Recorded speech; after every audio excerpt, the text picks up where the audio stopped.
Welcome back to AR traveller. എല്ലാവർക്കും ചാനലിലേക്ക് സ്വാഗതം.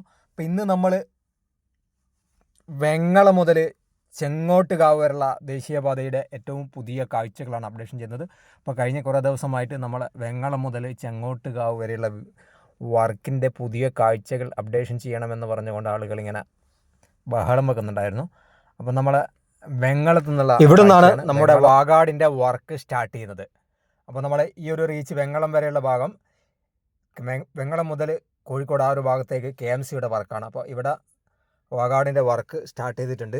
നേരത്തെ ഈ ഒരു അപ്രോച്ച് റോഡ് നിർമ്മിച്ച ഭാഗത്ത് ചെറിയൊരു താറിങ്ങിനകത്ത് വിള്ളലുകളും കാര്യങ്ങളൊക്കെ ഉണ്ടായിരുന്നു. ആ വിള്ളലൊക്കെ താറ് മുകളിൽ നിന്ന് ഇളക്കിയതാണ് നമുക്ക് ഇവിടെ കാണാൻ സാധിക്കുന്നത്. ഈ കാണുന്ന ഭാഗങ്ങളൊക്കെ നേരത്തെ ഉണ്ടായിരുന്ന ആ ഒരു വിള്ളലിൻ്റെ ഭാഗമായിട്ട് താറുകളൊക്കെ ഇളക്കി മാറ്റിയതിന് ശേഷം വീണ്ടും താറിയാണ്. അപ്പോൾ നമ്മൾ അപ്രോച്ച് റോഡ്, വെങ്ങളം ഭാഗത്തുള്ള അപ്രോച്ച് റോഡിൻ്റെ വർക്ക്, അതായത് വെങ്ങളിൽ നിന്ന് നേരെ നമ്മൾ തിരുവങ്ങൂർ സ്കൂളിൻ്റെ തൊട്ട് മുമ്പെയുള്ള അപ്രോച്ച് റോഡാണ്. തിരുവങ്ങൂർ സ്കൂളിൻ്റെ ആ ഒരു ഭാഗത്തുള്ള അണ്ടർ പാസേജ് ഉണ്ട്, വലിയ ഹെവി വെഹിക്കിൾസ് അണ്ടർ പാസേജാണ്. ആ അണ്ടർ പാസേജിൻ്റെ മുകളിലുള്ള താരയും കാര്യങ്ങളൊക്കെ കഴിഞ്ഞ് ഇനി അപ്രോച്ച് റോഡിൻ്റെ ഭാഗത്തുള്ള മണ്ണടിക്കാനും അതോടൊപ്പം തന്നെ ഇത് അപ്രോച്ച് റോഡിനെയും ഈ ഒരു നമ്മളെ അണ്ടർ പാസേജിനെയും തമ്മിൽ ബന്ധിപ്പിക്കാനുള്ള ഒരു വർക്കാണ് നടക്കാനുള്ളത്. ഇനി ഒരുപാട് മണ്ണൊക്കെ അടിക്കാൻ ബാക്കിയുണ്ട്. അപ്പോൾ നമ്മളെ തിരുവങ്ങൂർ സ്കൂളാണ് കാണുന്നത്. അപ്പോൾ തിരുവങ്ങൂർ സ്കൂളിൽ നിന്ന് നേരെ മുമ്പോട്ടേക്ക് പോകുമ്പോഴുള്ള കാഴ്ചയാണ്. അപ്പോൾ ഇവിടെയൊക്കെ മണ്ണൊക്കെ അടിച്ചിട്ടുണ്ട്. ഇനി അടുത്തതായിട്ട് താറിങ്ങാണ്. അതേപോലെ തന്നെ തിരുവങ്ങൂർ ഈ ഒരു ഭാഗത്ത് നല്ല ട്രാഫിക് ബ്ലോക്കാണ്. അതായത് സർവീസ് റോഡിൽ വാഹനങ്ങൾ, പൊതുവേ സർവീസ് റോഡ് ഈ തിരുവങ്ങൂർ ഭാഗത്ത് സർവീസ് റോഡ് കുറച്ച് ഇടുങ്ങിയതാണ്. അതുകൊണ്ട് തന്നെ നല്ല രീതിയിൽ ട്രാഫിക് ബ്ലോക്ക് ഈ ഒരു പ്രദേശത്ത് അനുഭവിക്കുന്നുണ്ട്. അതേപോലെ തന്നെ കുണ്ടുകളും, അസഹ്യമായ കുണ്ടുകളും ഈ ഒരു പ്രദേശത്തുണ്ട്. അപ്പോൾ ആ തിരുവങ്ങൂർ ജംഗ്ഷൻ കഴിഞ്ഞാൽ പിന്നെ നേരെ നമ്മൾ പൂക്കാട് ഭാഗത്തേക്കാണ്. പൂക്കാട് ഭാഗത്തേക്ക് നോക്കുമ്പോൾ ഇവിടെ 6 വരിയുടെയും താറിങ് പൂർത്തിയായതാണ്. അപ്പോൾ 6 വരിയുടെ താറിങ് പൂർത്തിയായതുകൊണ്ട് കോഴിക്കോട് ഭാഗത്തേക്ക് 3 വരിയിലൂടെയാണ് വാഹനങ്ങളെ കടത്തിവിടുന്നത്. കണ്ണൂർ ഭാഗത്തേക്ക് സർവീസ് റോഡിലൂടെയാണ് വാഹനങ്ങളെ വിട്ടുകൊണ്ടിരിക്കുന്നത്. ഇവിടെ പ്രധാനമായിട്ട് ഇനി നടക്കാനുള്ള വർക്ക് എന്ന് വെച്ചാൽ ക്രാഷ് ബാരിയറിൻ്റെ പെയിൻറ്റിങ്, അതേപോലെ തന്നെ ചിലയിടത്ത് ഗ്യാപ്പ് ഇട്ടിട്ടുള്ള ആ ഒരു ഭാഗത്ത് ക്രാഷ് ബാരിയറിൻ്റെ കോൺക്രീറ്റിങ് നടക്കാനുണ്ട്. പിന്നെ അതേപോലെ തന്നെ സ്ട്രീറ്റ് ലൈറ്റ്, അതേപോലെ തന്നെ ട്രാക്ക് മാർക്കിങ് തുടങ്ങിയ കാര്യങ്ങളാണ് ഈ ഒരു പ്രദേശത്ത് നടക്കാനുള്ളത്. തിരുവങ്ങൂർ കഴിഞ്ഞാൽ നമ്മൾ ഈ ഒരു പൂക്കാട് ഭാഗത്തേക്ക് പോകുമ്പോൾ നല്ല രീതിയിൽ ടേണിംഗ് ഉണ്ട്. അതായത് നിലവിലെ ദേശീയപാതയിൽ നിന്ന് ഒരുപാട് ടേണിങ്ങുകളൊക്കെ നിവർത്തിയിട്ടുണ്ട്. എന്നിരുന്നാലും അത്യാവശ്യം കുഴപ്പമില്ലാത്ത നല്ല രീതിയിലുള്ള ടേണിങ് ഈ ഒരു പ്രദേശത്ത് നമുക്ക് കാണാൻ സാധിക്കും. അത് നമ്മൾ ഡ്രോൺ ഷൂട്ട് ചെയ്യുമ്പോൾ തന്നെ അത് വളരെ കൃത്യമായിട്ട് നമുക്ക് കാണാൻ സാധിക്കും. നമ്മൾ ഡ്രൈവ് ചെയ്ത് പോകുന്ന സമയത്ത് തന്നെ നമുക്ക് ആ ഒരു ടേണിങ്, നല്ല ടേണിങ് തന്നെയാണ്, അത് ഫീൽ ചെയ്യുന്നുണ്ട്. അപ്പോൾ അതാണ് പൂക്കാട് ഭാഗത്തേക്ക് പോകുമ്പോൾ ഇവിടെയൊക്കെ 6 വരി താറിങ് കഴിഞ്ഞ് സർവീസ് റോഡിൻ്റെ ചില ഭാഗങ്ങളിലെ വർക്കും അതോടൊപ്പം തന്നെ ഡ്രൈനേജിൻ്റെ കുറച്ച് സ്ലാബുകളുടെ വർക്കുമാണ് ഈ ഒരു പ്രദേശത്ത് കാര്യമായിട്ട് നടക്കാൻ ബാക്കിയുള്ളത്. അപ്പോൾ നമ്മൾ തിരുവങ്ങൂർ ജംഗ്ഷൻ ആ ഒരു ഫ്ലൈ ഓവറിൻ്റെ വർക്ക് കഴിഞ്ഞ് അപ്രോച്ച് റോഡിനെ തമ്മിൽ ബന്ധിപ്പിച്ച് കഴിഞ്ഞാൽ നമുക്ക് ഈ ഒരു പ്രദേശത്തുള്ള ട്രാഫിക് ബ്ലോക്കിന് വലിയൊരു ആശ്വാസം കിട്ടും. അപ്പോൾ വാഗാടിൻ്റെ വർക്കാണ് സത്യത്തിൽ വലിയ നമ്മൾ ഈ ഒരു വെങ്ങള റീച്ചിൽ ഇത്തരത്തിലുള്ള പ്രദേശങ്ങളിലെ വർക്കുകൾ വളരെ സ്ലോ ആയി പോകുന്നത്.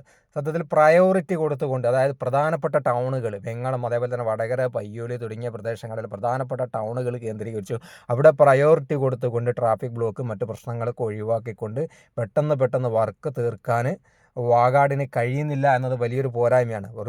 സത്യത്തിൽ ഇത്തരം വർക്ക് എടുക്കുമ്പോൾ ഒരു പ്രയോറിറ്റി ലിസ്റ്റ് കൊടുത്തുകൊണ്ട് പ്രധാനപ്പെട്ട ടൗണുകൾ, വലിയ ട്രാഫിക് ബ്ലോക്കും പ്രശ്നങ്ങളൊക്കെ ഉണ്ടാകുന്ന പ്രധാനപ്പെട്ട സിറ്റികളിൽ പ്രയോറിറ്റി കൊടുത്തുകൊണ്ട് വർക്ക് പെട്ടെന്ന് തീർക്കേണ്ടതാണ്. പക്ഷേ വാഗാട് അത് പലയിടത്തും ചെയ്യുന്നില്ല, പലയിടത്തല്ല ഒരിടത്തും ചെയ്യുന്നില്ല എന്നതാണ് വലിയ യാഥാർത്ഥ്യം. അപ്പോൾ നമ്മളെ പൂക്കാട് ഭാഗത്തുള്ള അണ്ടർ പാസേജാണ്. അണ്ടർ പാസേജിൻ്റെ ഭാഗത്തുള്ള വർക്കൊക്കെ കഴിഞ്ഞ് അപ്രോച്ച് റോഡിൻ്റെ താറിങ്ങും കഴിഞ്ഞിട്ടുണ്ട്. ഇനി നമ്മൾ മറ്റു വർക്കുകളോട് കഴിഞ്ഞ് കഴിഞ്ഞാൽ നമ്മൾ ഈ ഒരു അണ്ടർ പാസേജിൽ ഈ ഒരു അപ്രോച്ച് റോഡിൻ്റെ മുകളിലൂടെ 6 വരിയുടെ മുകളിലൂടെ വാഹനങ്ങളെ കടത്തിവിടാൻ കഴിയും. എന്നാൽ വാഗാട് എപ്പോഴാണ് അതിനുള്ള സാഹചര്യം നമുക്ക് ഉണ്ടാക്കി തരിക എന്നുള്ളത് വലിയൊരു ചോദ്യചിഹ്നമാണ്. എന്തായാലും അധികം കാത്തിരിക്കേണ്ട ആവശ്യമില്ല എന്നാണ് നമുക്ക് തോന്നുന്നത്. 2026 ആകുമ്പോഴേക്കും, ഒരു പക്ഷേ 26 അവസാനമൊക്കെ ആകുമ്പോഴേക്കും ഒരു പക്ഷേ നമ്മളെ ഈ ഒരു ഭാഗത്തുള്ള ചെങ്ങോട്ടുകാവ് മുതൽ വെങ്ങളം വരെയുള്ള വർക്ക് കഴിയുമെന്ന് പ്രതീക്ഷിക്കുന്നു. ഏറ്റവും കൂടുതൽ ഇപ്പോൾ നമ്മൾ വെങ്ങളം റീച്ചിനകത്ത് കുറച്ചെങ്കിലും വർക്ക് കുറച്ച് ഫാസ്റ്റായിട്ട് നടന്നൊരു പ്രദേശമായിരുന്നു നമ്മളെ ഈ ഒരു പ്രദേശം. അപ്പോൾ അതിന് ശേഷം കുറച്ച് വർക്ക് വളരെ സ്ലോ ആകുന്നൊരു കാഴ്ചയാണ് ഉണ്ടായത്. എന്തായാലും ഒരു 3-4 മാസം കൂടി കഴിഞ്ഞ് കഴിഞ്ഞാൽ പിന്നെ വർക്ക് വീണ്ടും സ്ലോ ആവും. കാരണം മഴയൊക്കെ ആകുമ്പോൾ അടുത്ത വർക്ക് പിന്നെയും സ്ലോ ആവും. അപ്പോൾ ഇപ്പോൾ നടക്കുന്ന വർക്കാണ് നമ്മൾ പൂക്കാടുന്ന് നേരെ ചേമഞ്ചേരി ഭാഗത്തേക്കാണ് പോയിക്കൊണ്ടിരിക്കുന്നത്. ചേമഞ്ചേരി ഭാഗം വരെ, പൂക്കാടുന്ന് ചേമഞ്ചേരി ഭാഗം വരെ ഏകദേശം 6 വരിയും ടാറിങ് കഴിഞ്ഞിട്ടുണ്ട്. സർവീസ് റോഡിൻ്റെ വൺ സൈഡുള്ള വർക്ക് ഏതാണ്ടൊക്കെ കഴിഞ്ഞിട്ടുണ്ട്. വൺ സൈഡിലുള്ളതാണ് കുറച്ചുകൂടി ബാക്കിയുള്ളത്. അപ്പോൾ കുറച്ചൊക്കെ നേരത്തെ വന്ന ഈ കാണുന്ന ടാറിങ്ങൊക്കെ നേരത്തെ വന്ന മാറ്റങ്ങളാണ്. അതിനുശേഷം കാര്യമായിട്ടുള്ള മാറ്റങ്ങളൊന്നും ഈ ഒരു പ്രദേശത്ത് നടന്നിട്ടില്ല എന്ന് തന്നെ നമുക്ക് ഒരുപക്ഷെ പറയേണ്ടി വരും. അപ്പോൾ ചേമഞ്ചേരിയിൽ നിന്ന് പിന്നെ വെങ്ങളം ഭാഗത്തേക്കാണ്. അപ്പോൾ ഇവിടെയൊക്കെ റോഡ് ടാറിങ് കഴിഞ്ഞതിന് ശേഷം ഈ ഒരു ഭാഗമൊക്കെ സർവീസ് റോഡിൻ്റെ ഭാഗത്ത് നല്ല രീതിയിൽ വർക്ക് നടക്കാൻ ബാക്കിയുണ്ട്. അപ്പോൾ ചേമഞ്ചേരി റെയിൽവേ സ്റ്റേഷൻ്റെ തൊട്ട് മുന്നേ ഉള്ള കാഴ്ചയാണ്.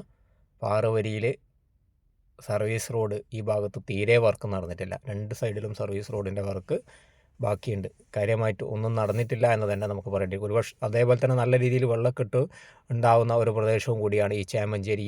ഈ ഒരു നമ്മുടെ ഈ പെട്രോൾ പമ്പിൻ്റെ, ഇന്ത്യൻ ഓയിലിൻ്റെ പെട്രോൾ പമ്പിൻ്റെ ഈ ഒരു ഭാഗമൊക്കെ കഴിഞ്ഞ തവണ ഇവിടെയൊക്കെ നല്ല രീതിയിൽ വെള്ളക്കെട്ടുണ്ടായിരുന്നു. അപ്പോൾ ജൂണിന് മുന്നേ ഒക്കെ വർക്ക് കഴിഞ്ഞില്ലെങ്കിൽ ഇവിടെയുള്ള കൾവേർട്ടിൻ്റെ വർക്കൊക്കെ ഉണ്ട്. ആ കൾവേർട്ടിൻ്റെ വർക്കൊക്കെ പിന്നീട് അത് പ്രയാസകരമായി മാറും. അപ്പോൾ നമ്മൾ ചേമഞ്ചേരി റെയിൽവേ സ്റ്റേഷൻ്റെ ആ ഒരു ഭാഗത്തും നല്ല രീതിയിലുള്ള ടേണിംഗ് ഉണ്ട്. ചേമഞ്ചേരി റെയിൽവേ സ്റ്റേഷൻ്റെ ഭാഗം കഴിഞ്ഞാൽ കുറച്ചുകൂടി മുന്നോട്ട് പോകുമ്പോൾ നമ്മുടെ പൊയിൽക്കാവാണ്. പൊയിൽക്കാവ് ഭാഗത്തും നല്ല വർക്ക് നടക്കാൻ ബാക്കിയുണ്ട്. അവിടെ ഒരു അണ്ടർ പാസേജിൻ്റെ വർക്ക് കഴിഞ്ഞിട്ടുണ്ട്. പക്ഷേ ഇരു സൈഡിലെയും അണ്ടർ പാസേജ് കഴിഞ്ഞിട്ടുള്ള ഇരു സൈഡിലെയും അപ്രോച്ച് റോഡിൻ്റെ വർക്ക് ഒരുപാട് വർക്ക് നടക്കാൻ ബാക്കിയുണ്ട്. അതുകൊണ്ട് തന്നെ ഇരു സൈഡിലെ സർവീസ് റോഡിലൂടെയാണ് വാഹനങ്ങൾ പോയിക്കൊണ്ടിരിക്കുന്നത്. നല്ല രീതിയിൽ മഴക്കാലത്തൊക്കെ നല്ല വെള്ളക്കെട്ടുണ്ടാകുന്ന ഒരു പ്രദേശം കൂടിയാണിത്. അതേപോലെ തന്നെ ഇപ്പോൾ റോഡൊക്കെ പൊട്ടിപ്പൊളിഞ്ഞിട്ടാണുള്ളത്. 2 സൈഡിലെയും സർവീസ് റോഡ് ഒന്നിനൊന്ന് മെച്ചാണ്. പൊട്ടിപ്പൊളിഞ്ഞ് കിടക്കുന്നതുകൊണ്ട് തന്നെ വാഹനങ്ങൾക്കൊക്കെ പോകാൻ വലിയ ടാസ്ക്കാണ്. അപ്പോൾ ഈ ഒരു ഭാഗത്ത് 3 വരിയുടെ ഭാഗത്ത് മണ്ണൊക്കെ അടിച്ച് ഏതാണ്ടൊക്കെ ലെവൽ ചെയ്തിട്ടുണ്ട്. നമ്മൾ RE പാനലുകളൊക്കെ സ്ഥാപിച്ചു. അതിൻ്റെ മുകളിൽ ഫ്രിക്ഷൻ വാളാണ് ഒരു 3 വരിയുടെ ഭാഗത്ത് ഈ ഭാഗത്ത് സ്ഥാപിക്കാൻ ബാക്കിയുള്ളത്. ഓപ്പോസിറ്റ് സൈഡിലും ഒരുപാട് മണ്ണ് അടിക്കാൻ ബാക്കിയുണ്ട്. അപ്പോൾ ഈ പ്രദേശം കണ്ട ഇവിടെയൊക്കെ കംപ്ലീറ്റ് കുണ്ടും കുഴിയൊക്കെ നിറഞ്ഞുകൊണ്ട് സത്യം പറയാൻ ഒരു പുട്ടിൻ്റെ ഒരു മാവ് കുഴച്ചിട്ടതുപോലെയാണ് സത്യത്തിൽ ഈ ഒരു പ്രദേശത്തെ റോഡുള്ളത്. വളരെ ദയനീയമാണ്. അപ്പോൾ വാഹനങ്ങളൊക്കെ വളരെ കഷ്ടപ്പെട്ട് ബുദ്ധിമുട്ടി തെണ്ടിയാണ് ഈ ഒരു ഭാഗത്ത് കൂടെ യാത്ര ചെയ്തുകൊണ്ടിരിക്കുന്നത്. വാഗാട് പലയിടത്തും നമ്മൾ ഈ രീതിയിൽ വർക്ക് നടക്കുന്ന സമയത്ത് അറ്റ്ലീസ്റ്റ് സർവീസ് റോഡോ അല്ലെ വാഹനങ്ങൾ പാസ് ചെയ്ത് പോകുന്ന റോഡോ കൃത്യമായിട്ട് ഒരു ടെമ്പററി ആയിട്ടെങ്കിലും ടാറ് ചെയ്ത് കൊടുക്കുന്നില്ല എന്നുള്ളത് വലിയൊരു പരാജയമാണ്. അത് നമ്മളിപ്പോൾ തിക്കോടിയിലെ നന്ദി ഭാഗത്ത് നോക്കിക്കഴിഞ്ഞാൽ വളരെ കൃത്യമായിട്ട് നമുക്ക് കാണാൻ സാധിക്കും. അതായത് നമ്മൾ ജസ്റ്റ് ഒരു 10 മിനിറ്റ് പോലും നമുക്ക് ഇത്രയും പൊടിയുള്ള ഒരു പ്രദേശത്ത് നമുക്കൊന്ന് ജസ്റ്റ് റോഡ് സൈഡിൽ നിൽക്കാൻ കഴിയുമോ? ആലോചിച്ച് നോക്ക്. എന്നാൽ അവിടെയുള്ള കടക്കാർ മണിക്കൂറുകളോളം 24 മണിക്കൂറിലും 48 മണിക്കൂറിലും ദിവസങ്ങളോളം ഈ വാഹനങ്ങൾ പോകുമ്പോൾ പൊടി ഇങ്ങനെ തിന്നുകൊണ്ട് അവർക്കൊരു കട തുറക്കാൻ പോലും പറ്റാത്ത രീതിയിൽ കംപ്ലീറ്റ് പൊടി അടിച്ച് കയറുന്ന സാഹചര്യമാണ് നന്ദിയിലുള്ളത്. അതേപോലെയുള്ള ഒരു പ്രദേശമാണ് പൊയിൽക്കാവ്. നല്ല രീതിയിൽ പൊടിയും അതോടൊപ്പം തന്നെ നിന്നുകൊണ്ട് പൊടി തിന്നുന്ന ഒരു സാഹചര്യമാണ് ഇവിടെ നാട്ടുകാർക്കുള്ളത്. അപ്പോൾ ജസ്റ്റ് ഒന്ന് ടെമ്പററി ടാർ ചെയ്തിട്ടുണ്ടെങ്കിൽ അത്രയും വലിയ പ്രയാസമില്ല. അപ്പോൾ നമ്മുടെ പൊയിൽക്കാവ് കഴിഞ്ഞ് നേരെ ചെങ്ങോട്ടുകാവ് ഭാഗത്തേക്കാണ് പോയിക്കൊണ്ട്. ചെങ്ങോട്ടുകാവിൻ്റെ തൊട്ട് മുന്നേ വരെയുള്ള 6 വരിയുടെയും ടാറിങ് കഴിഞ്ഞിട്ടുണ്ട്. സർവീസ് റോഡിലൂടെയും അതോടൊപ്പം തന്നെ 3 വരിയുടെ ചില ഭാഗങ്ങളിലൂടെയാണ് വാഹനങ്ങൾ കടത്തിവിട്ടുകൊണ്ടിരിക്കുന്നത്. അപ്പോൾ നമ്മൾ ചെങ്ങോട്ടുകാവിൻ്റെ ആ ഒരു അപ്രോച്ച് റോഡാണ്. ഈ അപ്രോച്ച് റോഡിൻ്റെ ഈ ഒരു ഭാഗത്ത്, അതായത് കോഴിക്കോട് ഭാഗത്തേക്ക് പോകുന്ന ഈ ഒരു പ്രദേശം ഇപ്പോൾ റീസെൻ്റ്ലി ടാറിയതാണ്. നേരത്തെ RE പാനലൊക്കെ അടിച്ച് മണ്ണടിച്ച് കുറേയായി. മണ്ണടിച്ച് ഉയർത്തിയതിന് ശേഷം ജസ്റ്റ് ഇങ്ങനെ വെറുതെ കിടക്കുകയായിരുന്നു. അതിനുശേഷം ഇപ്പം ടാർ ചെയ്തിട്ടുണ്ട്. അപ്പോൾ പഴയ ദേശീയപാത ഇവിടുന്ന് ക്രോസ് ചെയ്തുകൊണ്ട് ലെഫ്റ്റ് സൈഡിലൂടെയാണ് കടന്നു പോകുന്നത്.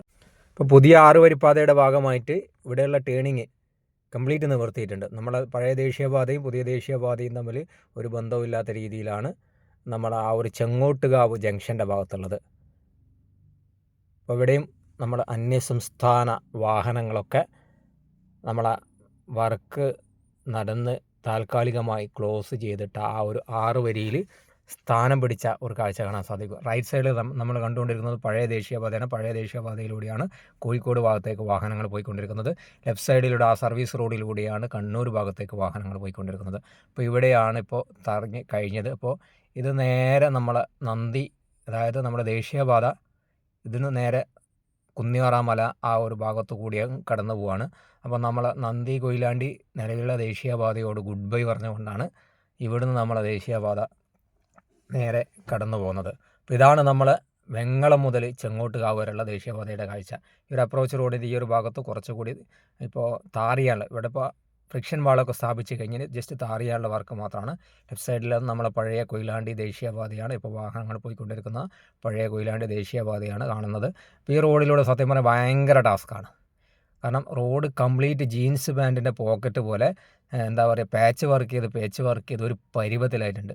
നമുക്കൊരു വാഹനം കൊണ്ട് പോകാൻ പറ്റാത്ത ഒരു സാഹചര്യമാണ് ഇപ്പം നമ്മളെ പഴയ കൊയിലാണ്ടി ദേശീയപാതയിലുള്ളത്. അതുകൊണ്ട് തന്നെ പലപ്പോഴും ഞാൻ ഉൾപ്പെടെയുള്ള ആളുകൾ നമ്മളിപ്പോൾ വടകര ഭാഗത്തേക്ക് പോകുമ്പോൾ ഇവിടുന്ന് അങ്ങോട്ട് കട്ട് ചെയ്തിട്ട് സർവീസ് റോഡിലൂടെ നേരെ നമ്മളെ പുതിയ കൊയിലാണ്ടി ബൈപ്പാസിലൂടെയാണ് യാത്ര ചെയ്യാറ്. കാരണം ചെറിയ പൊടിയൊക്കെ തിന്ന് ചില ഭാഗങ്ങളിലുള്ള ആ കുന്നിയോറ മലയുടെ ചില ഭാഗത്തുള്ള കുറച്ച് പൊടിയും കാര്യങ്ങളൊക്കെ ഒഴിച്ച് നിർത്തി കഴിഞ്ഞാൽ ഇതിലെയാണ് യാത്ര ചെയ്യാൻ സുഖം. കുണ്ടും കുഴിയൊന്നും ഇല്ലാതെ വളരെ സുഖമായിട്ട് യാത്ര ചെയ്യാൻ കഴിയും. അപ്പോൾ ഇതാണ് നമ്മളെ ഏറ്റവും പുതിയ കാഴ്ച. ഈ ഗ്രൗണ്ടിൽ നിന്നുകൊണ്ടാണ് നമ്മൾ ഈ ദേശീയപാതയുടെ വീഡിയോ ഡ്രോൺ ഷൂട്ടിൽ ഒപ്പിയെടുത്തത്. അപ്പോൾ നമ്മളെ വീഡിയോ ഇവിടെ വൈൻഡപ്പ് ചെയ്യാണ്. ആരെങ്കിലുമൊക്കെ വീഡിയോ ഒന്ന് ലൈക്ക് ചെയ്യാനോ നിങ്ങളുടെ വിലപ്പെട്ട കമൻറ്റോ സപ്പോർട്ടോ എന്തെങ്കിലുമൊക്കെ നൽകാൻ വിട്ടുപോയിട്ടുണ്ട്, അതുകൂടി നൽകുക എന്ന് മാത്രം പറഞ്ഞുകൊണ്ട് ഈ വീഡിയോ ഇവിടെ വൈൻഡപ്പ് ചെയ്യാണ്. Thanks for watching.